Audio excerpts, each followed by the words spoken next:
Hi, I'm James Van Osdell, and when I record Car Con Carne from home as opposed to the car, there are rituals involved. I have to make sure the laptop is in the right place. I've got to make sure the microphone is all set up, the Shure microphone. Make sure the headphones are there. I've got Zoom ready to go. I've also made Well-Being Brewing a part of my at-home recording ritual for Car Con Carne. It's not alcoholic beer, so if you're looking for an alternative to alcohol, but you love the taste of craft beer, this is it. It's craft beer just without the booze. Or maybe, you still like drinking, but you don't want to be stupid about it. Maybe you want to stagger your evening instead of staggering at the end of the night. Well-Being Brewing. I'm right here. I'm having the Heavenly Body Golden Wheat. I like to think of this as a gateway non-alcoholic beer to what Well-Being offers. Lots of different beers that appeal to a lot of different craft tastes. Go to wellbeingbbrewing.com and take a chance on a 4-pack. Take 10% off your order using my promo code JVO, wellbeingbbrewing.com, and let me know what you think. It's Car Con Carne. Let's eat in the car. It's Car Con Carne. And now here's the star of our show, James Van Alstyne.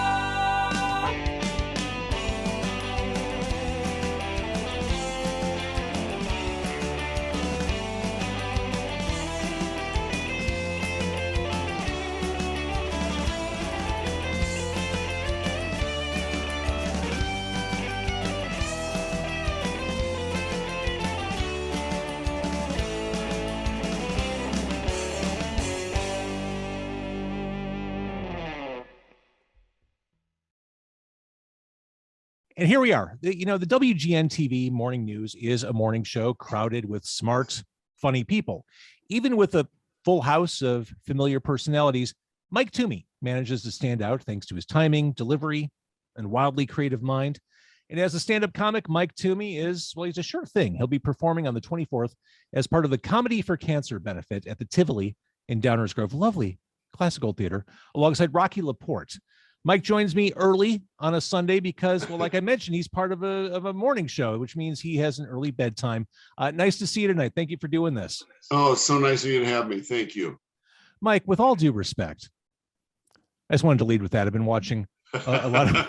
Here we go. I didn't know you were referring to something I already did. So here we go. Yep.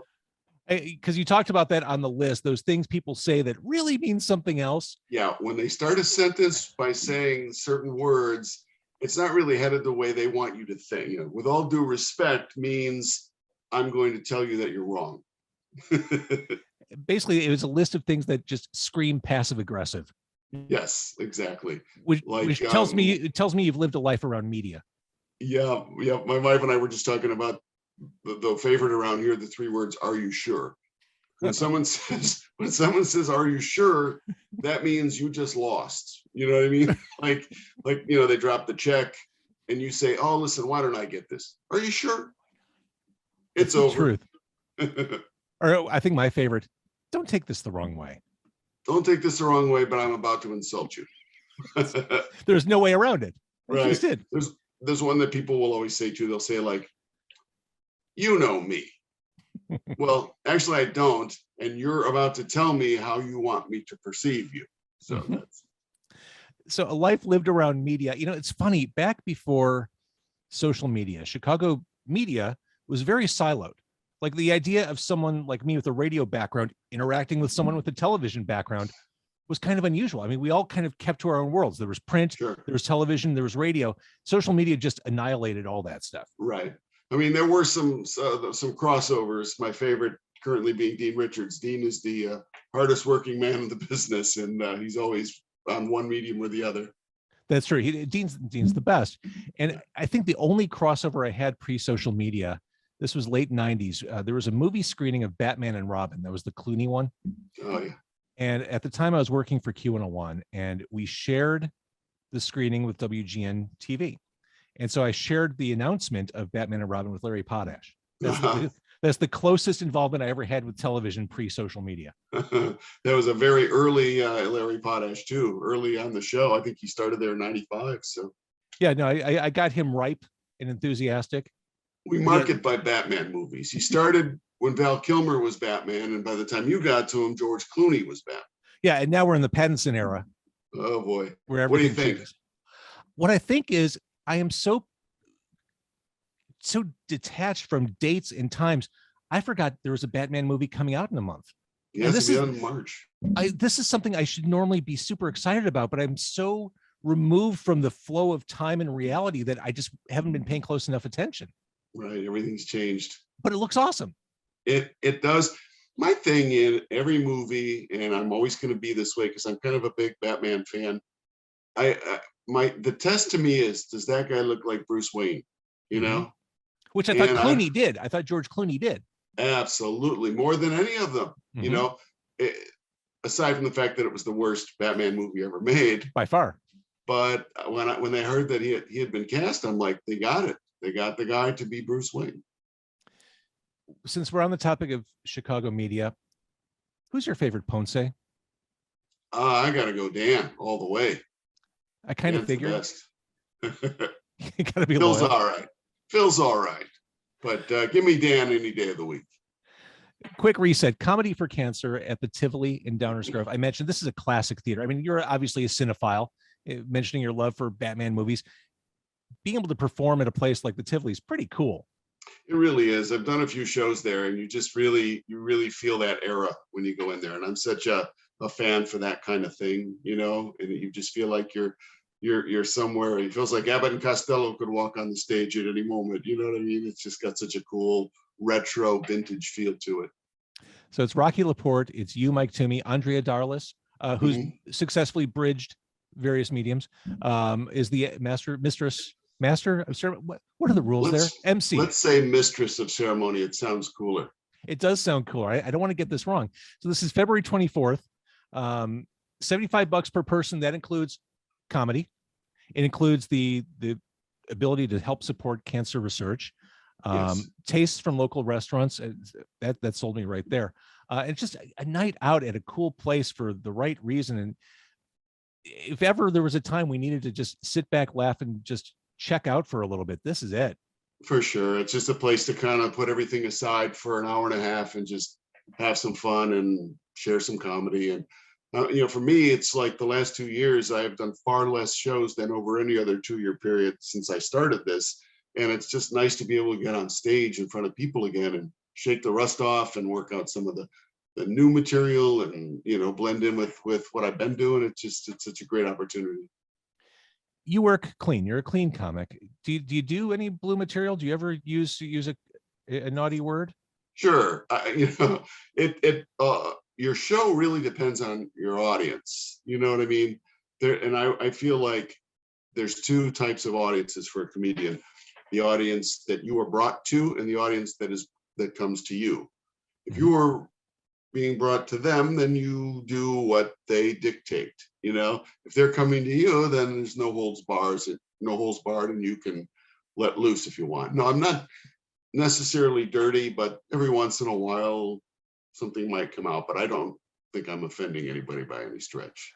Well, I think the inspiration, the source for your material, family, parenting, just living your life as an adult. I mean, it's so resonant. You don't need to do anything beyond that. I mean, as far as like profanity. Right. And there's such there's such an arc to that, because I started doing comedy when I was a teenager, and I didn't really relate to the audience. So I wasn't even old enough to be in those clubs that I was performing in. So I kind of had to, what do I need to do to relate to everyone who's older than me? And the common bond there was television. And I talked a lot about television and TV shows and characters and impersonations. And then my life started to change, and I started to catch up to the audience, where I was getting married and having kids and, having a family. And now I'm at the point where I'm older than a lot of my audience, and I'm talking about getting old and what that's like. It's just, from 18 to 58, that's a long arc. Wait, are you 58? Yeah, 59 in May. I'm not saying this to kiss your ass. You look like you're like. I have a really nice filter going right Is that what it is? The ring lights and the filter. Okay, that's exactly right. Otherwise, you look like Rumpelstiltskin. Exactly. You started on the WGN Morning News 20 years ago, almost 20 years ago. Yep. The dates evade me, but I can't remember a time when that show, the WGN Morning Show, wasn't the show to watch. Was that pretty much the case when you came on? It was. In fact, it was the show that I watched before it was a show I had anything to do with. Getting up in the morning, and at that point, my kids were very early grade school, so I was getting the kids ready for school, and it was always on. And I would watch it and say, "Wow, they do some really creative things." And I started getting ideas. Wow, I think it would be funny if they did this or if they did that, or oh, here's an idea that would fit in perfectly with that show. So this is in 03 when I went on as a guest. Jeff Hoover was just starting as a producer there. And he and I hit it off immediately. That's where we met. And I said, I watch this show a lot and I think of things. And he's like, send them to me. Let me know. And I started sending him ideas that coincidentally had me in them. So that's kind of how it went. It just sort of rolled. One led to another, to another, to another. And here we are all these years later. I have my own theory as to why it's so successful. Why do you think WGN Television Morning News has been what it's been for all these decades and years? Well, I think the big reason is the big three. You've got Larry, you've got Robin, you've got Paul, and they're all so likable, so relatable, yet also so very competent, And the one thing that I point to is there's a lot of shows on. There's a lot of new shows, and they're all pretty much the same, except this one. You know what I mean? They give you what you need in terms of news, but they also give you a lot of other things that are a lot of fun. And I think that's obviously what separates this show from every other. Well, that's just it. I think that's a lesson for media in general. You still have to take chances. Yeah, for sure. Playing it safe is doing no one any favors. Right. And what other people would consider taking chances is just something that these guys do every day. You know what I mean? It's now the norm. They don't see it as taking a chance. They just see it as our show. So again, Tivoli Theater in Downers Grove, 5021 Highland, a night of comedy. February 24th, it is Rocky LaPorte. It is Mike Toomey. It is Andrea Darlis as your MC. Proceeds benefit cancer research. I mean, really, as causes go, nothing to argue with. No, there. That's a good one. I wanted to ask you about trends in comedy as they exist right now. There's that kind of TED Talk trend where there's a certain type of comic who basically the response isn't laughter. It's affirmative cheering and fist pumping and clapping. It becomes almost rally-like. It seems like a weird new direction the comedy's gone in over the past couple of years, where the goal isn't laughter, it's agreement with the comic.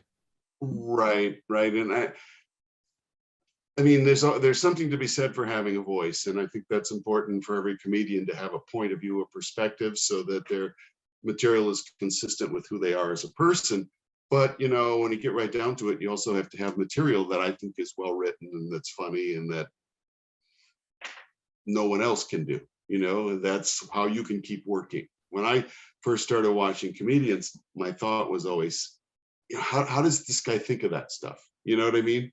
How does he come up with it? And I always wanted to do it.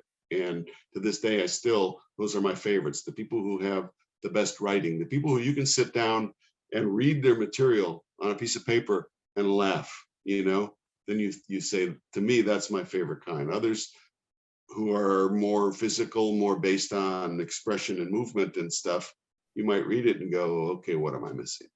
All right, Mike Toomey, very funny man. We love you on the WGN Morning News. We love you on stage. We can, again, see you at the Tivoli on the 24th. It is Comedy for Cancer. Help support the fight against cancer, the push for more research. Rocky LaPorte, Mike Toomey, Andrea Darlis, thank you so much for doing this.